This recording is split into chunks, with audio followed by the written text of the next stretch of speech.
Mosaic FM. تبع الموجة. Et bienvenue en Tunisie. Salam alaikum. Bonjour. Et vous êtes ici pour la deuxième fois, je pense. La dernière fois était en mars 2011. C'est ça.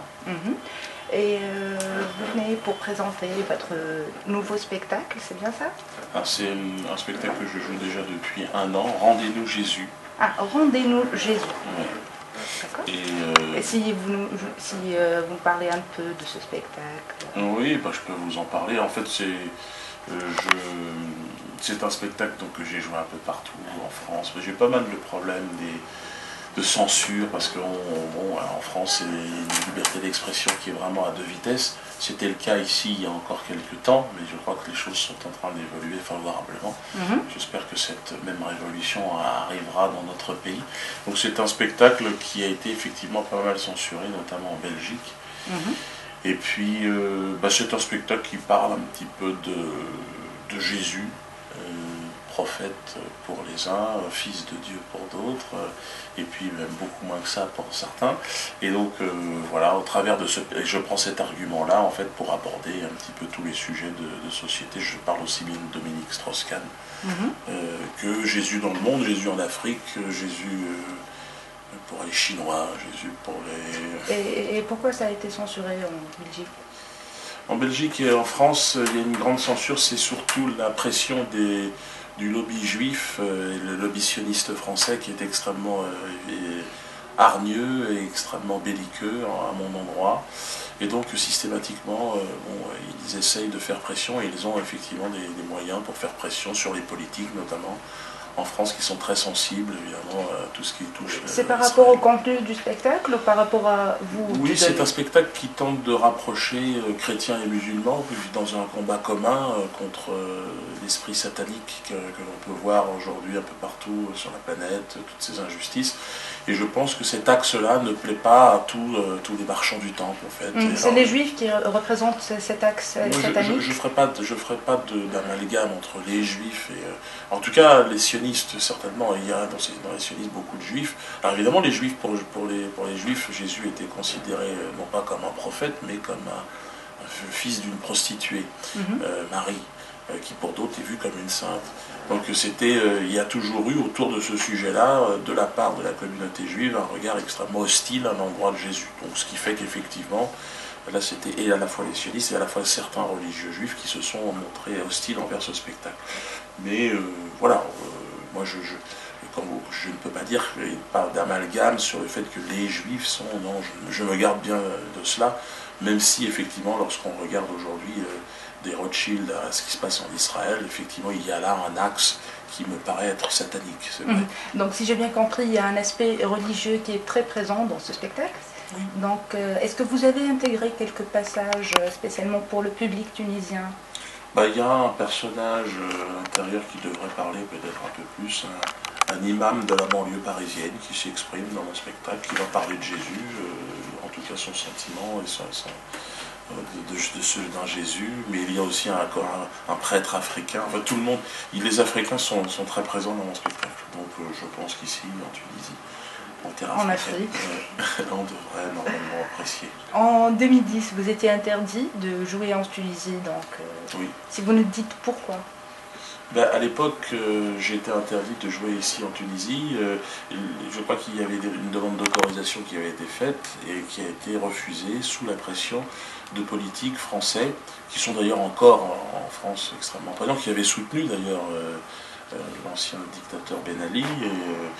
Et donc je suis très étonné d'ailleurs quand j'entends parler qui organisent aussi ma censure à Paris, notamment le maire de Paris, M. Bertrand Delanoë, qui était très lié à la famille de M. Ben Ali, et qui est toujours maire de Paris, et qui l'a soutenu jusqu'au bout, évidemment, et qui a fait pression à ce moment-là pour que je ne joue pas ici, moi, en Tunisie. Alors, bon, voilà, vous voyez, les choses changent, les gens changent, mais en France, en tout cas, les gens ne changent pas. Ils sont toujours là, ils sont toujours présents. Même après les élections françaises, rien n'a changé? Plus que jamais, j'ai envie de dire, pour Bertrand Delanoë, son parti politique. Alors, je pense qu'après, quand même, l'affaire Ben Ali, il y a quand même pas mal de politiques qu'on entend un peu moins. tous ceux qui l'avaient soutenu jusqu'au bout, Mordicus, se sont fait un peu plus discrets. Mais ils sont toujours là, ils touchent des salaires de l'État, ils sont cachés ici et là dans les Et ils font toujours de la pression, ils font toujours de la censure. Vous savez, ce sont exactement les mêmes qui faisaient... Oui, ce sont les... Comment les définir? Ce sont des gens qui profitent évidemment du peuple, que ce soit ici, que ce soit en France, ce sont toujours les mêmes. C'est un tout petit groupe de personnes qui évidemment profitent de la générosité et du travail des autres.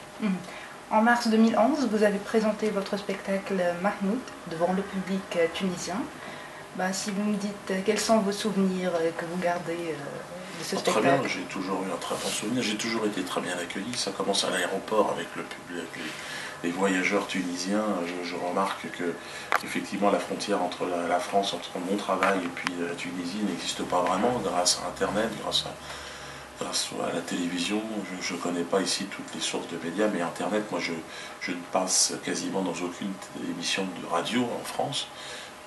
C'est assez rare pour moi de me retrouver devant un micro comme ça, mais en fait on n'en a plus vraiment besoin grâce à Internet et grâce aux réseaux sociaux, donc c'est grâce à ça que l'on vit. Donc le public tunisien, oui, je le connais bien, je suis en contact avec lui régulièrement, et sur Internet notamment. Et c'est vrai qu'ici en Tunisie, il y a notamment sur certains réseaux comme Facebook et autres, il y a des amis, on va dire, tunisiens. Mais il y a d'autres humoristes français, et surtout d'origine maghrébine, qui ont une très grande popularité ici en Tunisie, tels que Jamel Debbouze, Gad Elmaleh, Faleg.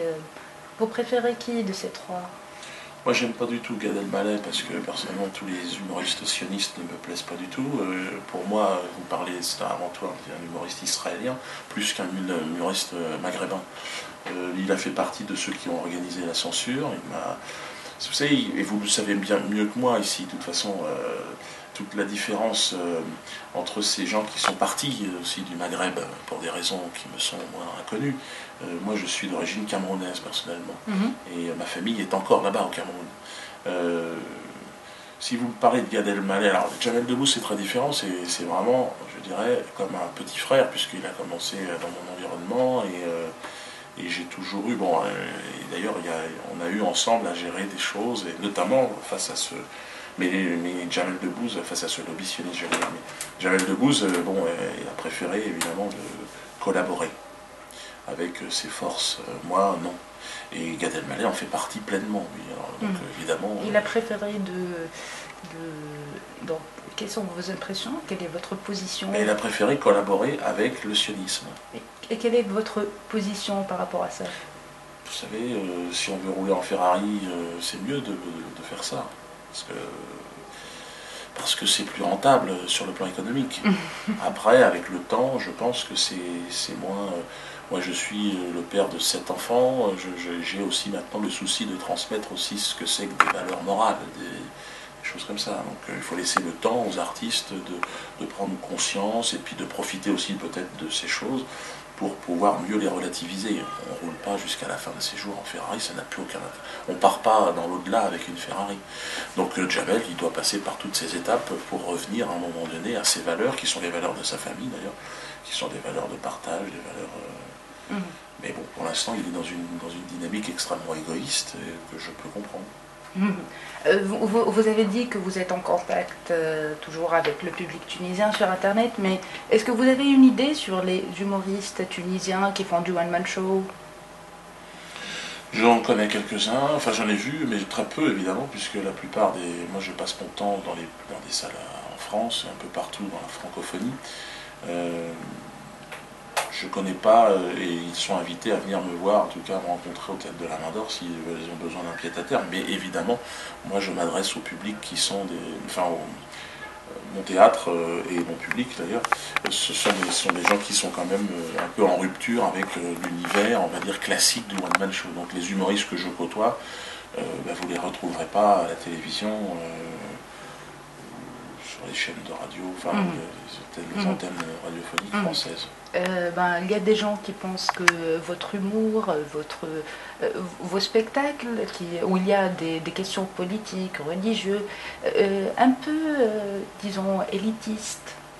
Il y en a qui pensent pas, il y en a qui préfèrent faire des C'est-à-dire, sketchs il sur y les a une machines à laver. idéologie derrière ça. Oui, oui, c'est ça. Il y en a qui vont rire des godasses de ski, enfin, des expériences à la plage, des relations hommes-femmes.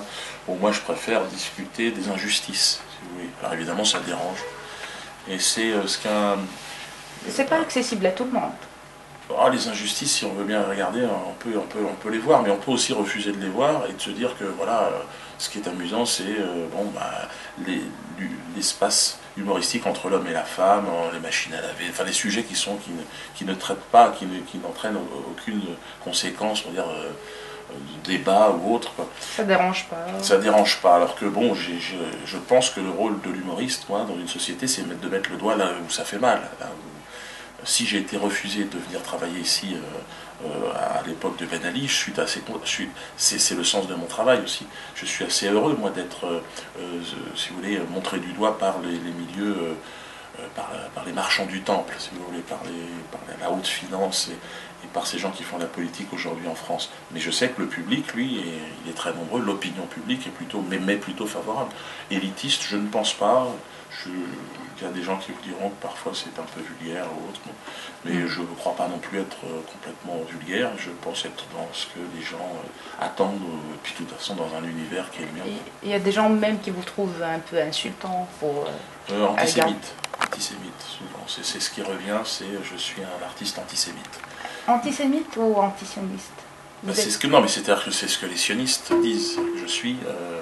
mais évidemment, je ne me sens pas antisémite. Mais je veux dire, je suis accusé souvent, dans certains médias français, occidentaux, sionistes, d'être antisémite. Parce qu'en fait, c'est la façon d'éliminer de la tribune toute critique à l'État d'Israël. C'est une sorte de racisme, alors que vous combattez... Non, mais bien évidemment, vous savez, si aujourd'hui en Israël, les Noirs sont chassés, il y a des manifestations, dehors les Noirs, dehors les... Je n'ai pas de leçon à recevoir de racisme ou d'antiracisme par rapport aux sionistes. Mais c'est vrai que l'outil de défense que vous entendez systématiquement lorsque vous ne plaisez pas à l'État d'Israël, c'est antisémite. Hitler, enfin bon, toutes ces plaisanteries. Ah, donc oui, j'aurais entendu parler de ça. Puis après, il y a des gens que je ne fais pas rire, il faut bien accepter cela. Là, par exemple, quand on discute, mon objectif n'est pas de faire rire, c'est de vous expliquer comment je fais rire. Alors après, il faut venir me voir pour comprendre ce qui est drôle. Depuis l'an 2000, le nom de Dieudonné est toujours lié à des polémiques en France, à Alger, en Martinique. Donc vous trouvez ça, c'est un avantage ou bien c'est un inconvénient? Moi, je pense que de tout temps, si vous voulez, les humoristes qui ont fait leur travail ont dérangé. À l'époque des rois en France, on leur coupait la tête. Oui, mais vous dérangez à l'échelle internationale. Maintenant, je suis devenu effectivement au niveau international, mais je ne dérange pas tout le monde. J'ai été parfaitement bien reçu au Liban, j'ai été parfaitement bien reçu ici. J'ai été parfaitement bien reçu aussi en Algérie. J'ai été parfaitement bien reçu en Iran. N'en parlons même pas. J'ai été reçu en Suisse, en Belgique, un peu partout dans le monde. Mais il y a effectivement des systèmes où le sionisme est parfait et très puissant et où effectivement il est impossible de me produire. C'est-à-dire qu'au Canada, cette année, le Bnei qui est une association israélienne, est une association tellement puissante qu'ils peuvent réussir à faire pression sur les salles, à menacer les salles même physiquement, puisqu'ils ont dit qu'il allait y avoir des attentats. Enfin, on est vraiment face au vrai terrorisme, au seul d'ailleurs terrorisme qui existe aujourd'hui sur la planète, qui est le terrorisme organisé par cet axe américano-sioniste. Il n'y en a pas d'autre. Le reste, ce sont des gens qui se défendent, des résistants. L'an dernier, sur Mosaïque FM, vous avez dit que la révolution iranienne est prise très au sérieux. Et qu'est-ce que vous pensez de la révolution tunisienne? Je pense que c'est effectivement... alors après, la révolution humaine, celle qui est juste et qui se bat contre les injustices, elle n'a pas de drapeau, elle n'a pas de couleur, elle n'a pas d'étiquette. Je pense que la révolution qui a été amenée et portée ici, c'est quelque part cette même quête de justice. Mais c'était beaucoup plus il y a longtemps, en Iran c'était en 1975, dans les années 70, qu'ils ont réussi à s'émanciper. Ici c'était un peu plus tard. Réussir à s'émanciper, c'est pas vraiment le cas pour d'autres. Des gens qui pensent que l'Iran ne se sont pas émancipés. Oui, au contraire. Oui, mais c'est-à-dire que ça c'est toujours la vision, si vous voulez, du système marchand qui veut nous faire croire qu'à partir du moment, et vous imaginez bien, ceux qui tiennent l'argent et les banques, ne voient pas d'un bon œil des gens devenir autonomes. L'Iran aujourd'hui vend son pétrole, gère ses affaires, gère ses marchés, ses ressources. Et ça, c'est très mal vu. Donc on va montrer du doigt l'islamisme, par exemple, en disant, regardez, c'est un pays derrière... Moi, je connais bien l'Iran, c'est un pays parfaitement moderne, parfaitement en avance sur son époque. Il y a une jeunesse qui conteste, évidemment, mais elle est écoutée. Il y a la possibilité de voter là-bas. Il y a des femmes au Parlement. C'est un pays qui est décrit par les Occidentaux comme un pays de l'ancien temps. Vous ne dites pas ça parce que vous êtes ami avec Ahmadinejad? Non, je respecte profondément le président Ahmadinejad. C'est vrai qu'il, pour moi, est une voix sereine, stable et une voix de révolutionnaire qui me plaît. Mais au-delà de cela, moi, je fais essentiellement pas de la politique. Là-bas, je fais du cinéma. Donc, je rencontre les artistes. Je sais qu'il y en a qui n'aiment pas, par exemple, Ahmadinejad. Oui, mais il y a des cinéastes iraniens qui sont chassés, qui contestent la politique, la stratégie de Ahmadinejad. Oui, mais il y en a qui sont plutôt avec lui. Ben, ça prouve bien que c'est une démocratie. C'est-à-dire que il y a des gens qui sont pour ou contre. Peut-être que ces cinéastes ne sont pas très bons non plus. Oui. Et ils vont peut-être simplement essayer de trouver des financements de l'extérieur. Voilà, c'est possible aussi. Et donc ces gens-là, en général, sont primés dans les festivals, que ce soit aux États-Unis ou en France, mais évidemment, puisqu'ils vont servir des intérêts. Mais est-ce que vous êtes en train de suivre ce qui se passe en Tunisie sur le plan politique? Oui, beaucoup. Je suis très attentif, mais je ne suis pas tunisien, et évidemment, je n'ai pas toutes les compétences pour pouvoir juger ce qui s'y passe. Mais ce que je sais, c'est que les gens que j'entends parler, je sens qu'il y a une vraie volonté d'installer maintenant dans le temps quelque chose qui est très difficile, c'est-à-dire un pouvoir juste. Et sur quelle base? Et ça c'est maintenant le peuple tunisien a les choses en main. Mais le danger de voir les choses évidemment basculer tout d'un coup dans l'intérêt personnel de certaines personnes, ça fait partie malheureusement de l'histoire humaine. Et donc quel système pour pouvoir préserver le peuple, ça moi je ne suis pas la lumière. Oui. Le schéma politique français a-t-il vraiment changé si on parle de stratégie politique, surtout après les élections? Non, c'est-à-dire la politique française est toujours aux mains des mêmes personnes, ça n'a absolument rien changé. C'est toujours les amis de Ben Ali qui sont ne rêvez pas. Non, c'est pas vis-à-vis. Non, mais je dis, quand je dis les amis de Ben Ali, ce sont des gens qui vont avoir toujours la même politique américano-sioniste, atlantiste, de domination de l'Europe, de cette vieille Occident sur les autres peuples. Et donc il ne faut pas rêver, il n'y aura pas du tout de changement. Je sais que Fabius est venu il y a quelque temps et que le président en ce moment, je crois, tunisien, est en France. Tant qu'il n'y aura pas eu une révolution mondiale, tant que la banque, tant que le temple, les marchands du temple n'auront pas été chassés du temple, il n'y aura pas de justice ici-bas. Donc c'est pour ça que je pense que les Russes, les Chinois, les Iraniens aujourd'hui sont en rupture face à ce système qui est un système injuste. Et moi j'ai été scandalisé, je m'étais déplacé en Libye, je sais que c'est votre voisin, parce qu'il s'était passé aussi l'année dernière, enfin avec Kadhafi, en tant qu'Africain, j'étais tétanisé de voir que cet empire colonial qui est représenté par l'OTAN se permette de bombarder et de massacrer des populations africaines. J'ai été scandalisé par cela. D'ailleurs, je me suis déplacé, et je suis allé d'ailleurs à Tripoli pour manifester cela. Et comment vous trouvez les relations franco-tunisiennes après la Révolution? Moi, je pense qu'elles sont en pleine construction, c'est difficile de savoir ce qui va se passer. J'ai cru comprendre que... Vous ne trouvez pas que ce n'est plus comme avant, que la France n'est plus le partenaire numéro 1 de la Tunisie? J'espère vraiment que ça ne se le sera pas, et je l'espère pour la Tunisie, parce que les Français ne peuvent pas, enfin les élites, le peuple évidemment, il y a une proximité entre les populations françaises et tunisiennes, c'est culturel, c'est fraternel, on le sent bien.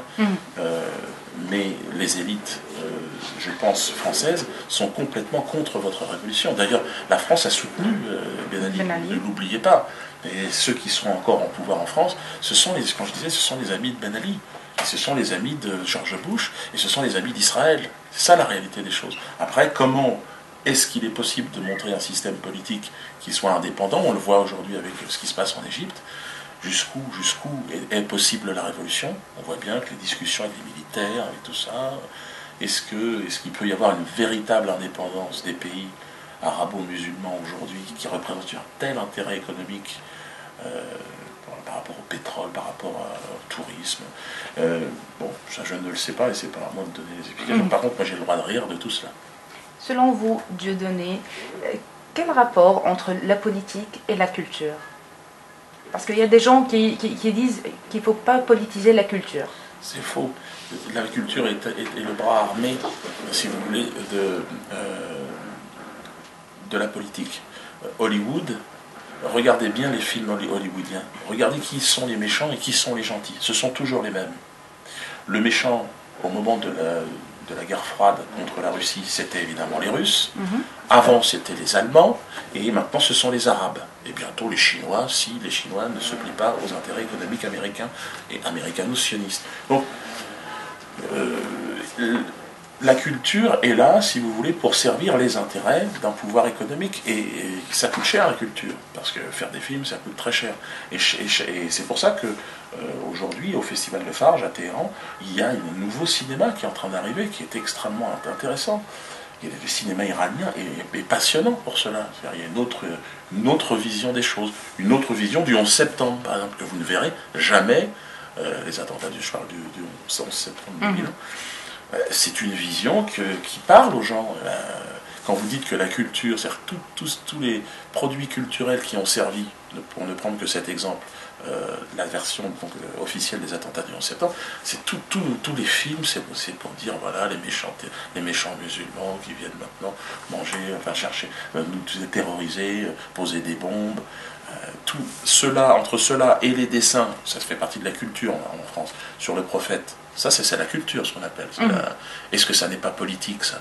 Est-ce que ça n'est pas politique que de mettre une bombe sur le visage de Mohammed? Est-ce que c'est pas une vision politique, ça? Bien évidemment, ça sert des intérêts, ça sert l'islamophobie en Occident pour permettre vous voyez, c'est pour ça que la culture est toujours... Et c'est pour ça que moi on me dit, Dieudonné, si tu veux gagner de l'argent, parle de machine à laver, fais des choses. Mais c'est trop tard pour moi, c'est trop tard. Et d'ailleurs, j'incite les jeunes humoristes à faire leur travail convenablement, et surtout de ne pas se laisser corrompre. Vous avez une idée sur la présence des islamistes au pouvoir en Tunisie? Non.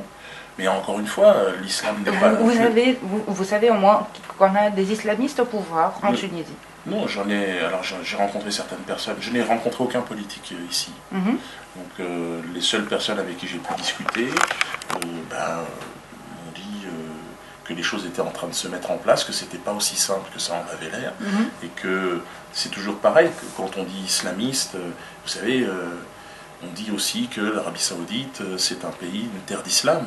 Je ne sais pas si oui, mais je ne sais pas si c'est l'islam, moi, qui est défendu par ces gens qui sont là-bas. Ceux qui se mettent derrière l'islam, parfois, ne sont pas forcément des gens qui servent la justice. Ce sont des gens qui, par intérêt personnel, vont tenter de tirer à eux la couverture parce qu'il y a une opportunité à un moment donné. Mais ceux qui sont réellement sincères dans leur démarche, et je pense que c'est ça l'islam, c'est la justice. Si ceux qui sont dans cette justice-là, j'espère qu'ils iront jusqu'au bout. Le problème, c'est qu'ils vont être confrontés aux intérêts économiques, et comment ils vont gérer cela, ce sera très difficile. Même au lobby américo-israélien? Qui est aujourd'hui le lobby qui dominait jusqu'à avant votre révolution. C'est eux qui étaient présents. Donc je sais comment c'est changé aussi les mentalités, parce que derrière certaines libertés occidentales, il y a aussi le contrôle des consciences, vous voyez, sur la consommation, sur des choses comme ça. Il faut revenir il faudrait que peut-être que aussi les citoyens prennent conscience qu'on est aussi, nous on doit aussi changer aussi, parce que la révolution, c'est pas seulement les élites, c'est aussi le peuple. Il faut pouvoir se dire que bon, voilà, ce monde marchand, l'argent a trop d'importance dans nos vies aujourd'hui. Je vais revenir au spectacle de ce soir. Vous venez jouer Rendez-nous Jésus. Pourquoi pas le dernier spectacle? Parce que je le commence jeudi prochain. Et la tournée, c'est... Oui, mais non, je n'ai pas encore commencé le nouveau spectacle, en fait. C'est vraiment la dernière fois que je vais le jouer. Vous aurez pu nous faire la première... Mais c'était un peu compliqué parce que le technicien n'était pas là, et puis c'est quand même plus confortable. Enfin, moi, comme je fais un spectacle par an, il est préférable d'attendre un petit peu avant que tout soit bien rodé. Et je voulais donner ici un spectacle parfaitement rodé. rodé, c'est pas par rapport au contenu, c'est... Non, je voulais que ce soit un spectacle très efficace en termes de rire, quoi. Donc là, je pense qu'il est arrivé maintenant à maturité, ce spectacle. Il est très efficace. Et encore une fois, moi, j'ai fait un spectacle par an, ce qui est quand même relativement exceptionnel au regard de mes collègues humoristes, puisque dans toute une carrière, on va peut-être réaliser 5 spectacles. Donc on va rigoler ce soir. Oui, oui, on a rigolé, c'est mon objectif premier. Je vais peut-être manger avant, parce que là je viens d'arriver, me reposer, prendre un bain, et puis après je vais tomber. Juste un dernier mot pour les fans qui sont à l'écoute sur Radio Mosaïque. Oui, alors un petit mot, bah écoutez, à tout à l'heure. Je ne sais pas où on m'amène, mais apparemment c'est un endroit assez beau, on dit, magnifique. C'est au théâtre de Hammamet. Ouais, c'est ça. Et donc rien que pour voir le décor, il paraît que ça vaut déjà le déplacement. Et j'espère que je rajouterai à cette belle ambiance un spectacle marrant, je le pense. Merci beaucoup d'être parmi nous, Dieudonné. Merci. Je dis à ce soir alors. À ce soir.